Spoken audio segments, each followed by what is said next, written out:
श्री स्वामी समर्थ। जय जय स्वामी समर्थ। स्वामींचं नाव घेऊन मी आजच्या ह्या नवीन व्हिडिओला सुरुवात करते। हिंदू पंचांगानुसार ज्येष्ठ महिन्यातील कृष्ण पक्षातील अमावास्या तिथी मंगळवारी म्हणजे 24 जून रोजी संध्याकाळी 6:49 सुरू होईल, तर दुसऱ्या दिवशी म्हणजेच बुधवारी 25 जून रोजी दुपारी 4 वाजता समाप्त होईल आणि उदय तिथीनुसार ज्येष्ठ अमावास्या ही बुधवारी म्हणजे 25 जून रोजी असणार आहे। ज्येष्ठ अमावास्या ही दर्श अमावास्या असेल। ज्येष्ठ अमावास्येला पितरांसाठी तर्पण, श्राद्ध, दान, ब्राह्मणांना भोजन इत्यादी करावं। स्नान केल्यानंतर तर्पण करावे, पूर्वजांची कृपा राहावी यासाठी पिंडदान, पंचबली कर्म करावे, पूर्वजांना प्रसन्न करण्यासाठी अन्न आणि वस्त्र दान करावे। यामुळे अतृप्त पूर्वज प्रसन्न होतील आणि घरावरील पितृदोष दूर होईल। कारण असं म्हटलं जातं की अमावास्या तिथीला आपले पित्र मृत्यू लोकातून या भूतलावर येतात। ते कावळा, कुत्रा, गाय या रूपामध्ये असतात आणि ते आपल्याला पाहत असतात की आपण त्यांच्याकरता कोणत्या सेवा किंवा कोणते दान हे करत आहेत।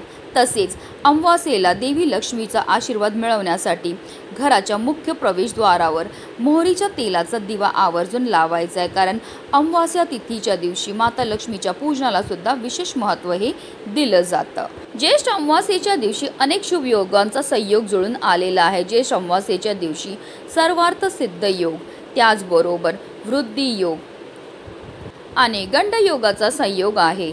या शुभ संयोगांमध्ये आपण जे पण कार्य करतो, पूजा करतो, सेवा करतो, उपाय करतो त्याचं अनंतपटीने आपल्याला पुण्यफळ हे प्राप्त होत असतं। धार्मिकदृष्ट्या हा दिवस अतिशय महत्त्वाचा असल्यामुळे या दिवशी काही प्रभावी उपाय आणि सेवा देखील केल्या जातात।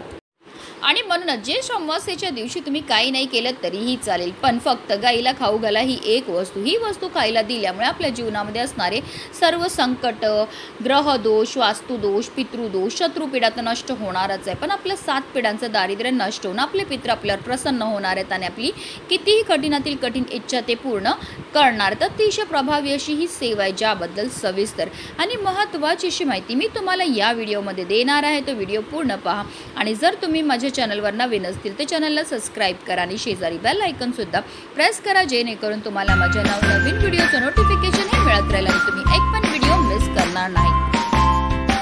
हिंदू धर्मग्रंथानुसार पूर्वजांच्या सदोष कर्माची फळे त्यांच्या वंशजांना भोगावी लागतात, यालाच आपण पितृदोष म्हणतात।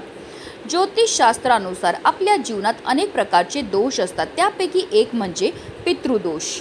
दरवर्षी येणाऱ्या पितृपक्षात पितरांचे श्राद्ध न केल्याने, श्राद्धविधीत भाग न घेतल्याने आणि आपल्या पितरांच्या आत्म्याच्या शांतीसाठी पूजा न केल्याने हा दोष प्रबळ होतो आणि सर्व प्रकारच्या समस्या आपल्या जीवनात निर्माण होतात। याशिवाय जेव्हा एखाद्या व्यक्तीच्या कुंडलीत राहू आणि सूर्याचा संयोग असतो किंवा सूर्याची केतूशी संयोग होतो, अशा स्थितीत पितृदोष तयार होतो। या दोषामुळे कुटुंबात अस्वस्थता, प्रगतीत अडथळे, अचानक आजारपण, संकट, संपत्तीची कमतरता, सर्व सुखसोयी असूनही मनातील असंतोष इत्यादी अडचणी येतात। त्याचबरोबर ह्या दोषामुळे आपल्या मुलांच्या आयुष्यामध्ये सुद्धा वारंवार आजारपण, चिडचिडपणा, हट्टीपणा येतो। त्यांना कोणत्याही क्षेत्रामध्ये यश प्राप्त होत नाही। मुलांच्या विवाह जुळण्यामध्ये समस्या निर्माण होतात, संतान प्राप्तीमध्ये समस्या ह्या निर्माण होत असतात। आणि जेव्हा आपण अमावास्या तिथीला काही प्रभावी उपाय किंवा सेवा करतो तर त्यामुळे आपल्याला या सर्व समस्यांपासून मुक्तता ही मिळत असते। असं म्हटलं जातं की अमावास्याच्या दिवशी आपले पित्र मृत्यू लोकातून ह्या भूतलावर येतात। ते कावळा, कुत्रा, गाय या रूपामध्ये असतात आणि ते आपल्याला पाहत असतात की आपण त्यांच्याकरता कोणत्या सेवा किंवा कोणते उपाय हे करत आहेत। आणि ही गायीची सेवा केल्यामुळे आपल्यावर आपल्या पितरांसोबत माता लक्ष्मीची सुद्धा कृपा ही होणार आहे। कारण गायीचा जन्म हा समुद्र मंथनातून कामधेनू गायीच्या रूपामध्ये झाला होता, त्याचबरोबर माता लक्ष्मीचा जन्मसुद्धा समुद्र मंथनातूनच झाला होता। म्हणूनच गायीला माता लक्ष्मीचं स्वरूपसुद्धा म्हटलं जातं। गायीच्या शरीरामध्ये 33 कोटी देवी देवतांचा निवास असतो। गाय 11 रुद्रांची आई आहे, 8 वसूंची कन्या आहे, 12 आदित्यांची बहीण आहे आणि अमृतरूपी दूध देणारी आहे। साक्षात श्रीहरी विष्णूने सुद्धा आपल्या कृष्ण अवतारामध्ये ही गोसेवा केली होती आणि म्हणूनच आपल्याला सुद्धा आवर्जून अमावास्या तिथीला ही गोसेवा जी आहे ती करायची आहे।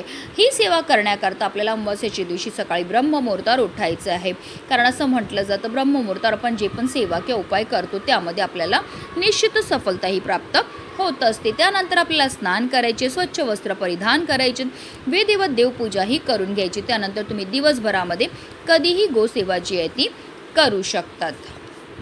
घरामध्ये जी सगळ्यात पहिली चपाती जी आहे ती आपल्याला गाई करता तयार करायची। कणिक मळायचं आहे, मळताना त्यामध्ये आपल्याला थोडीशी हळद घालायची। हळद घातल्यामुळे आपल्या कुंडलीतील गुरुग्रह हा बलवान होतो आणि जर आपल्या कुंडलीतील गुरुग्रह बलवान झाला तर त्यामुळे आपल्या जीवनामध्ये असणाऱ्या ज्या आर्थिक समस्या त्यापासून आपल्याला मुक्तताही मिळत असते। आता आपल्याला छानशी चपाती ही तयार करून घ्यायची आहे आणि या चपातीवर आपल्याला थोडंसं तूप लावायचे। तूप लावल्यामुळे आपल्या जीवनामध्ये समृद्धी येते।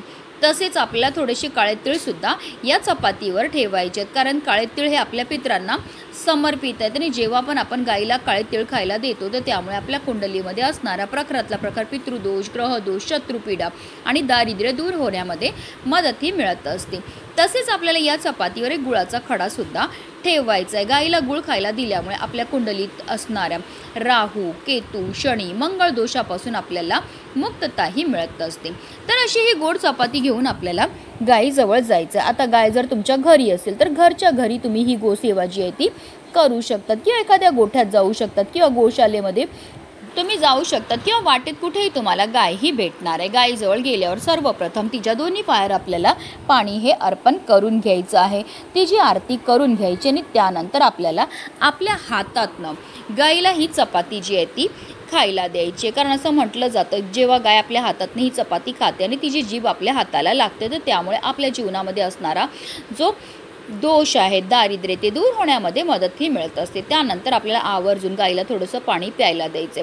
त्यानंतर आपल्याला गाईभोवती 11 प्रदक्षिणा मारायच्यात। प्रदक्षिणा मारताना आपल्याला निरंतर ओम पितृदेवाय नमः, ओम पितृदेवाय नमः या मंत्राचा जप हा करायचा। 11 प्रदक्षिणा मारून झाल्यानंतर आपल्याला गाईच्या पायाखालची थोडीशी माती उचलायची आणि तिने आपल्या कपाळावर टिळा हा लावायचा, कारण जो मनुष्य गाईला हाताचा स्पर्श करून प्रदक्षिणा करतो तसेच तिच्या चरणाखालील धूळमस्तकी लावतो त्याला पृथ्वी प्रदक्षिणेचे व सर्व तीर्थांमध्ये स्नान केल्याचे पुण्य प्राप्त होतो।